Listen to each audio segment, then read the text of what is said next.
What's going on, guys? This is Craig from Tech 360, and today we're going to talk about making a simple sheetrock repair.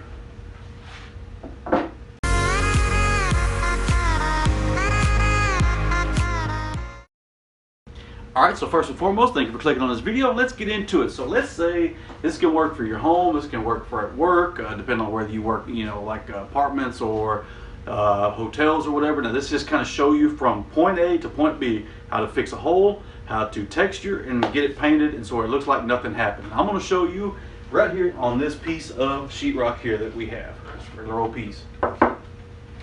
Alright, so first, boom, we got to make a hole, because obviously we don't have a hole in this piece. So let's go, boom, done. Okay, so here's your hole.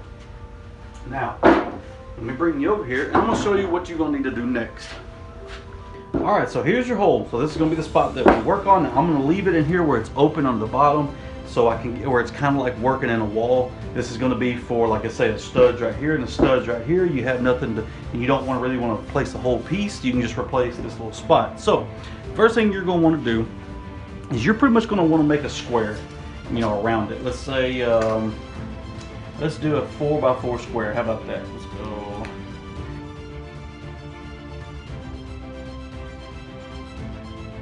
Basically a 4x4 square. Now it does not have to be perfect. This is just to kind of give you a template to cut, and it also makes a little bigger space for me to show you what to do.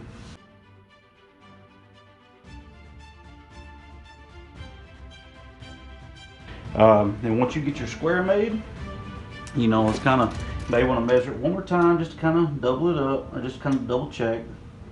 Okay, it's pretty much a 4x4, so it's about right. You can take just a regular old razor knife or whatever you want to do, sheetrock saw, razor knife. Some people do a little, either one. Now we're going to take it and we're going to cut it out.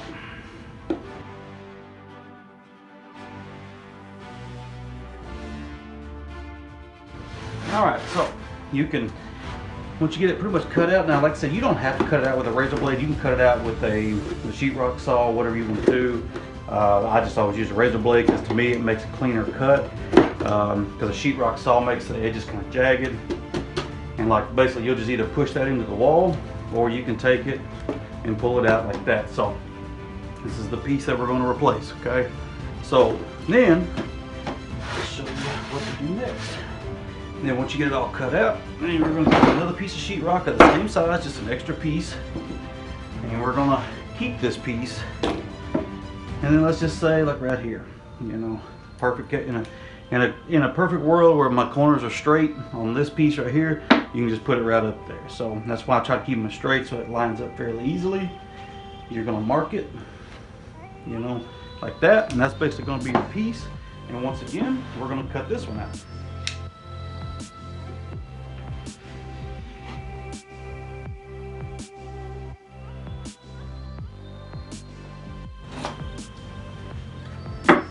Alright, you got your spot, or your piece there, and we'll just take this piece and set it aside. And then you'll kind of figure out if it'll fit, whichever direction you want to go with it. And if not, that's fine. And what you can do is take your razor knife and just start shaving a little bit off. That's all you gotta do, just start shaving. Shave it down a little bit. Because, you may not cut it perfect, and it's understandable, just what happens. So just kind of trim it and square it up, and then try it again. See, like right now, that's a pretty close fit. Right here, as you see, once I got it in, let's pop it back out so you can see. But like I said, I put it, it pretty much fits pretty close, So the key is to keep these gaps around here as small as possible, and there's a reason, because also you're going to use less materials when fixing it. Now from here, what you're going to do, now like I said, let's say this is on a wall and there's a stud here and a stud here, and you have nothing here. So now what you'll do, or what I do, and I'll take this regular old paint stick. It's just an old stir stick, nothing fancy. This is one of the big ones, or you can use the small ones too. And then let's say, okay, we're gonna do this. So we'll just keep cutting it here. Alright. So now, what this is going to do is you'll have to pretty much weasel this into the wall and put it in back behind. And the reason being, so when you go to put this patch on, when you go to put this piece in, it doesn't just fall through. It doesn't just fall in. You'll have something to mount this to as well to hold it sturdy. So let me grab the drill and screws and screw this in, and we'll go from here.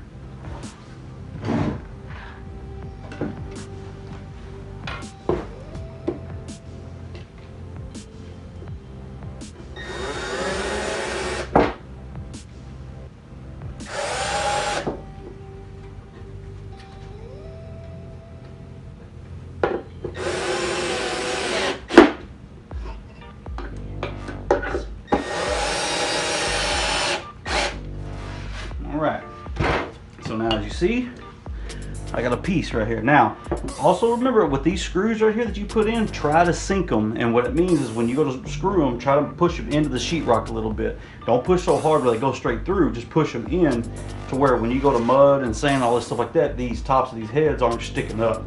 So now, you're gonna get that, you know, so good, it fits. So now it doesn't fall through when you go to, you know, when you're gonna do some work. So what I'm gonna do is I'm gonna clean these edges up a little bit. We're gonna get some sheetrock compound and we're going to mud it and get it going.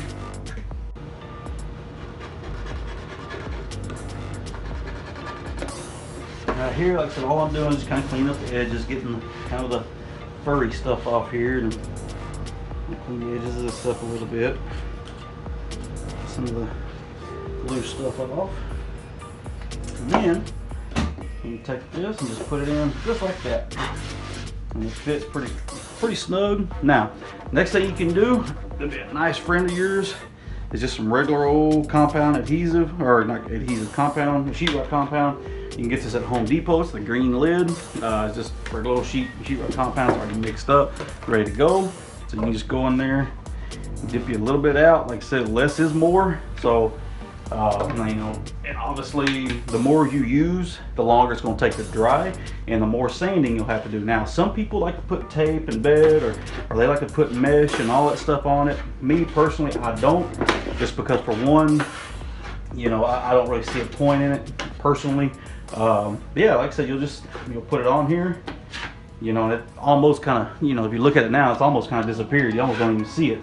So we're gonna let this dry up real quick, and then we'll get back as soon as it's dry. All right, so now that it's mostly dried up, we're gonna go ahead and get started. Now, this is just the first layer, and like I said, you don't have to use tape on it. If you want, you can. Now, for little small stuff like this, I usually don't use the tape and bed stuff, just because it's a lot of stuff. If it's just a small spot, I don't use it. Now, if it's a big spot, if I'm doing a whole wall or something like that, then yeah, I'll do it. But this is what I use. Is basically, it's like a pole sander. It goes on the end of a pole that you do like ceilings with, but I like it because it's big and flat, and it covers a wide area, so it makes it where I'm even. Now, when you go to sand, don't really push and gouge into it. You just kind of just want to lightly sand.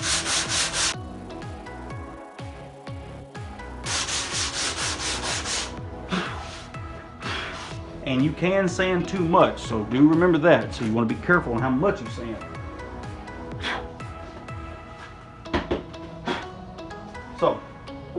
So once you get sanded down, like I said, now you'll see here, this is where this screw head was a little high, so I didn't sink it all the way in, which is okay, it's not a big deal. And you're gonna see this outline still on mine. So what I'm gonna do is I'm gonna go back with a real light coat, just basically kind of a little skim coat. Just get just a little bit, not much. Just enough basically to fill in these little cracks. Now this little time around shouldn't take long at all to dry, because this is a little thin layering coat. So this shouldn't take long at all. And the thing is, you always want to do when you do smear it is when you go, don't just leave a glob like that. You know, don't just glob stuff, because when you do that, when it dries up, you got a lot of sanding to do. So what I always try to do when you're smearing it, just feather out your edges. You know, you can basically, the smoother you make it while you're smearing it, the less work you'll have when it comes to sanding. So let's let this dry, and then we'll be back. All right, we're back. So now it's dry, and it looks like it's pretty smooth as it is. I smeared it out where it's really smooth. always keep in mind that when you run your hand across it, you know, if you can feel it, you're gonna see it. So, but it all depends on what texture you're gonna do when you're done with the wall. If it's gonna be just a smooth wall like this, you're gonna see that, obviously. Now, if you're gonna texture it, whether it be crow's feet, which is kind of old, and not a lot of people do crow's feet anymore, there's knockdown, which is still kind of common, and there's orange peel, which a lot of people are going to. Now, on this one, you know, if, like, let's say, you know, we can just do just a regular orange peel on this one, which is a pretty common one. All right, so for the next step of texturing, now you can do one of two things. You can go out and you can buy the big hopper, the big spray gun for it, more sheetrock compound, compressor, and all that good stuff if you want. Now, if you want to do a small spot, there's an easier way to do it. Now, if you're doing a big spot like whole walls, whole living rooms, closets, hallways, stuff like that, then yeah, you can probably go ahead and use the big stuff. But if you're just doing regular home repair stuff, this is perfect. This is what I've used a lot. It makes your job a lot less messy, faster cleanup. You can get it at Home Depot, you can get it at Lowe's, you may even be able to find it at Walmart, I'm not sure, but it's just regular wall texture. Now this one is orange peel. Now you got orange peel, and then you got fine, you got a fine build, you got a heavy build, and then you got like a real heavy build. Now, what I've done, now you can buy this now, and you can set it on heavy, and you can still do knockdown with it, but I mean, it's up to you. But on this one, this particular, we're gonna do kind of a fine orange peel on this, and we'll show you how to do it. So, you're gonna shake it up real good. Like I said, you always make sure, and it's got a little setting up here. You'll see it when you get yours. Do a little test shot. And then we're gonna take it, like I said, I'm not really gonna move it too much. I wanna try to act like it's on the wall. So basically what you're gonna do, you're not gonna really just in one spot. You're just gonna do just quick, even coats. I know you probably can't see it.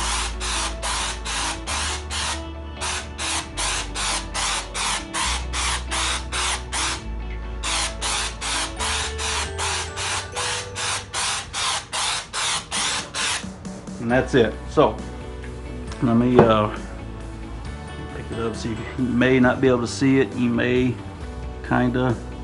So that's it. That's pretty much the texture, and that's how, there you go, it's a little better one, but that's just kind of just light. And then we're gonna let that dry. We'll see what it looks like, and then we'll throw a coat of paint on it and show you that it's done. All right, so now the texture is all good and dry, and so now we're just gonna take just a simple roller with some white paint or whatever color your choice, and we're just going to do some even coats on it. Now, a lot of times on this first coat, being that this sheetrock compound or this texture and stuff is kind of dry, a lot of times it will soak it up into the texture, so you will still kind of see dry spots, so you may have to go back and put a second coat on.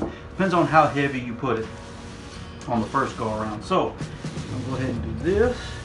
We'll let this dry, and it should be a wrap. Alright, so for the most part, it's mostly dried and ready to go. I may put another little coat of paint on it, but that's about it. Now, I did this one kind of heavy just because, you know, of the patch. Now, it all depends, like the texture you choose all depends on what the texture you have that's already existing on the walls. If you have a knockdown texture, you obviously want to do a knockdown texture so it blends in. If you have an orange peel, like a light orange peel, you want to do a light orange peel. If you have a heavy orange peel, you want to do heavy. If you want to do a medium like this, you want to do a medium orange peel. So it just kind of depends on the texture you have in your on your walls. That's going to determine which texture you use. So now we'll show you the back. Like I said, there's that there's a little paint stick and the patch that we made with the 2 screws, so you can kind of see what we did. And that's it. Like I said, you kind of see it, but it's not as noticeable. It's one of those deals that if you didn't know it was there, you wouldn't know it was there. So that's it. Alright guys, so that's it. That's the video. That's the quickest way to do a patch. Now, I know there's going to be some guys that do this stuff for a living every day, all day, that are going to critique it. They're going to be like, oh man, you're dumb. You should have done this. You should have done that. That's fine. That's cool. You know, I'm cool with that. Everybody has their own way. This is the way I've been doing it for years for small patches, and it's worked fine. I've had no issues, no complaints, no customers coming back. This is, like I said, this is the way I've always done it. It's the quickest way and probably the cheapest way. In total, you'll probably have maybe 25 bucks in materials, if that, and the only reason because that can of texture is kind of high. I think it's about 13 bucks for it. So, and like the piece of sheetrock, I think it's like 2 bucks. You can get like a 2x2 square, and I think it's like $2 or $3 from like Home Depot or Lowe's. So, like I said, it's not gonna cost you too much. Now the total time to get it done depends on many things. It depends on how humid it is outside, if it's been raining. It depends on how hot it is in the house or wherever it is that you're working. If it's cold, wherever it's at, it's going to take a long time to dry. A lot of times I use a heat gun. It just helps dry it out faster. So this whole process technically only took me about 30 minutes. If I was just to let it dry on its own, it would probably take 4 or 5 hours, okay, if not longer. But like I said, it took me 30 minutes, being that I had a heat gun that I use quite often for the jobs like this. Now, you do want to be careful, and the only reason I'm going to say this because I've seen this happen before, where people are doing a ceiling repair, okay, and they get this heat gun and they're going around the ceiling to dry this stuff off, and they get close to a sprinkler, okay. You will set that sprinkler off. I've seen it happen, or I haven't seen it happen, but I've heard it happening, okay. It actually happened here where I work, but there was a contractor that did it, so that was on them. But like I said, guys, this is it. That's the quickest, easiest way. If you have any questions or comments, man, comment below. I have no problems helping you guys out. I love making these videos. I hope it helps you. I hope you learned something. Until next time, guys.